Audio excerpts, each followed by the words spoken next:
जिल्ह्यामध्ये अतिवृष्टी होत असल्याने शेतकऱ्यांसमोर फार मोठं संकट उभं ठाकलं आहे। सर्वसामान्य शेतकऱ्यांचे नुकसान अवकाळी पावसामुळे होतंय, म्हणून त्या शेतकऱ्यांना नुकसान भरपाई मिळावी। माझा शेतकरी जगला पाहिजे, त्यांची मेहनत वाया जाता कामा नये। आमची लढाई शेतकऱ्यांसाठी असल्याचे महाविकास आघाडीचे उमेदवार संदेश पारकर यांनी माध्यमांशी बोलताना सांगितले। गेली काही दिवस या संपूर्ण जिल्ह्यामध्ये, सिंधुदुर्ग जिल्ह्यामध्ये ज्या पद्धतीनं अतिवृष्टी होते, जो पाऊस त्या ठिकाणी पडतोय, एकीकडे सगळे शेतकरी भात कापणीमध्ये व्यस्त असताना खरं तर पावसाने फार मोठं संकट शेतकऱ्यांच्या समोर उभं केलेलं आहे आणि त्यामुळे शेतीचं फार मोठं नुकसान हे अवकाळी पावसामुळे होतंय आणि म्हणून त्या शेतकऱ्यांना नुकसान भरपाई मिळावी, त्या शेतकऱ्यांना आमचे सातत्यानं आम्ही लावून धरलेले प्रश्न आहेत की हमीभाव मिळावा, अनुदान मिळावं आणि माझा शेतकरी हा जगला पाहिजे।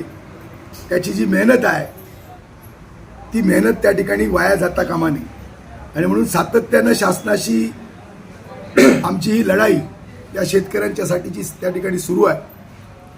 आणि शेवटी एक नैसर्गिक आपत्ती आहे, जी का आज अतिवृष्टी होते ही नैसर्गिक आपत्ती आहे आणि या नैसर्गिक आपत्ती ही सातत्यानं होत आहे। म्हणजे नुसतंच आजचाच पाऊस पडतोय हे अशा प्रकारचं नाही, तर सातत्यानं आज सुद्धा कणकवली इथल्या तालुक्यामधल्या बेळणे गावामध्ये ज्या पद्धतीनं एक वादळ आलं आणि त्या वादळामुळे बेळण्यातल्या वरचेवाडीचा जो भाग आहे, तिथली शेती असेल, तिथला काजू पीक असेल, आंबा असेल आणि शेतकऱ्यांची झाडं असतील, त्याचबरोबर शेतकऱ्यांची घरं असतील, देवस्थानचे मंडप असतील, या सगळ्याची फार मोठी हानी ही त्या ठिकाणी झाली।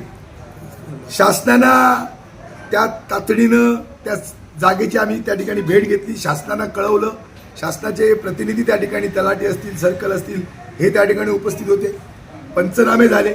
पण जो आजपर्यंतचा जो इतिहास आहे की जोपर्यंत पंचनामे केले जातात पण त्या शेतकऱ्याला एकही रुपया हा शासनाकडनं त्या ठिकाणी मिळत नाही आणि म्हणून ही शासनाकडनं शेतकऱ्यांची, जनतेची फसवणूक आहे। एक तर आपण पैसे देणार असाल पंचनाम्याप्रमाणे तर शेतकऱ्याला देणार अशा पद्धतीची भूमिका घ्या, नसेल तर तुम्हाला काहीच मिळणार नाही अशा पद्धतीचं सांगा, पण ते सांगितलं जात नाही, त्याला आशेवर ठेवलं जातं, पर्यायानं त्याला एकही रुपया शासनाकडनं त्या ठिकाणी मिळत नाही। आणि म्हणून या कोकणामध्ये जी अतिवृष्टी आहे, नैसर्गिक जी आपत्ती आहे, जे नुकसान होत आहे, याच्यामध्ये शेतकऱ्याला त्या ठिकाणी या सगळ्याची भरपाई त्या ठिकाणी मिळाली पाहिजे।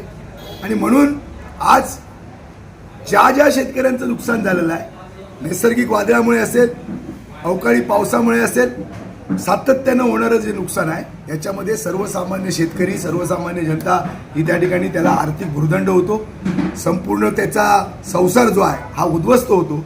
आणि म्हणून फक्त त्या ठिकाणी आम्ही हताशपणे त्या ठिकाणी फक्त बघण्याशिवाय किंवा पाहण्याशिवाय दुसरं काय काम आमच्याकडे त्या ठिकाणी राहत नाही। खरं तर तातडीनं मदत मिळाली पाहिजे, तातडीनं पंचनामे झाले पाहिजेत। लाईटची त्या ठिकाणी दुरावस्था, 6 ते 8 पोल हे त्या ठिकाणी कोसळून गेलेले आहे, लाईटीच्या वायर त्या ठिकाणी तुटून पडलेल्या आहेत। गेली कालच्या वादळापासून आजपर्यंत त्या ठिकाणी लाईट नाही आहे, झाडं तुटून पडलेली आहेत, अनेकांच्या घरांचं त्या ठिकाणी कौलं असतील, पत्रे असतील, हे उडून गेलेलं आहे। फार मोठं नुकसान त्या ठिकाणी शेतकऱ्यांचं, या जनतेचं झालेलं आहे आणि त्यामुळे त्याच्यावर सुद्धा निर्णय व्हायला पाहिजे। आणि हे संकट, अस्मानी संकट जे आहे हे काय एकाच वेळेचं नाही, अनेक वर्ष हे सातत्यानं सुरू आहे। पण या विभागाचे जे आमदार आहेत, या राज्याचं जे सरकार आहे, हे मात्र त्या ठिकाणी या बाबतीमध्ये म्हणजे जी जबाबदारी स्वीकारली पाहिजे आणि जो जनतेला न्याय दिला पाहिजे हे त्या ठिकाणी होत नाहीत, फक्त पंचनामे होतात आणि या ठिकाणी शेतकऱ्याची आणि जनतेची फसवणूक होते। काल सुद्धा फोंडा झरियेवाडीमध्ये शेतकऱ्याचे 4 जी गुरंढोरं आहेत, 4 बैल, हे त्या ठिकाणी अस्मानी संकट आलं, वीज त्यांच्यावर कोसळली आणि 4 बैल हे त्या ठिकाणी मृत्युमुखी त्या ठिकाणी पडली। त्या शेतकऱ्याला सुद्धा त्या ठिकाणी पंचनामे झाले पाहिजेत, वादळाची नोंद झाली पाहिजे आणि त्यांना त्या ठिकाणी त्यांचं जे झालेलं नुकसान आहे, जे पशुधनाचं नुकसान आहे, या नुकसानाची भरपाई त्या ठिकाणी झाली पाहिजे। खरं तर आजच्या बेळण्याच्या सकाळच्या शेतकऱ्यांना मी भेटलो, सगळ्याची परिस्थितीची पाहणी केली, झरेवाडीमध्ये गेलो, त्या झरेवाडीतल्या शेतकऱ्यांना भेटलो, तिथं सुद्धा त्यांचं दुःख, त्यांच्या वेदना समजून घेण्याचा प्रयत्न केला. पण या सगळ्याच्या मध्ये सातत्याने हे प्रकार माझ्या कोकणामध्ये विशेषतः या जिल्ह्यामध्ये होत आहेत. पण तशा प्रकारचा एक ठोस निर्णय जो शेतकऱ्याला अशी आपत्ती झाल्यानंतर शेतकऱ्याला जो निर्णय झाला पाहिजे, जी मदत व्हायला पाहिजे, ती मात्र त्या ठिकाणी होत नाही. पंचनामे होतात, नेते जातात, भेट घेतात, पण जी मदत खऱ्या अर्थानं त्यांना पुनर्उभारणीसाठी जी व्हायला पाहिजे, आपदग्रस्तांना जी मदत मिळाली पाहिजे, ती मात्र मदत मिळत नाही. हे खरं या शासनाचं किंवा जनतेचं या वेदना आहेत. आणि म्हणून शासनानं याच्याबाबत निर्णय घ्यावा. जे आमदार म्हणून गेली 10 वर्ष या भागाचे आमदार आहेत, त्यांची जबाबदारी होती की विधानसभेमध्ये तशा प्रकारचा विषय मांडून त्याच्यावर तशा प्रकारचा निर्णय करणं गरजेचं होतं. पण ह्या आमदारांनी त्या ठिकाणी या जनतेच्या दुःखाकडे, अडचणींकडे त्या ठिकाणी निर्णय केलेला नाही. आणि म्हणून परिवर्तन हे महत्त्वाचं आहे. अशा प्रकारच्या संवेदना नसलेल्या आमदारांना निवडून देऊन जनतेला त्याचा काय फायदा नाही, शेतकऱ्याला काय फायदा नाही. उलट सातत्यानं अशा अडचणीला त्या ठिकाणी स्वतः त्याला ठिकाणी सामोरं जावं लागतंय. तो या सगळ्या संकटांमुळे आर्थिक अडचणीत होतो, कर्जबाजारी होतो आणि त्याची दुःख ही सातत्यानं त्या ठिकाणी राहतात.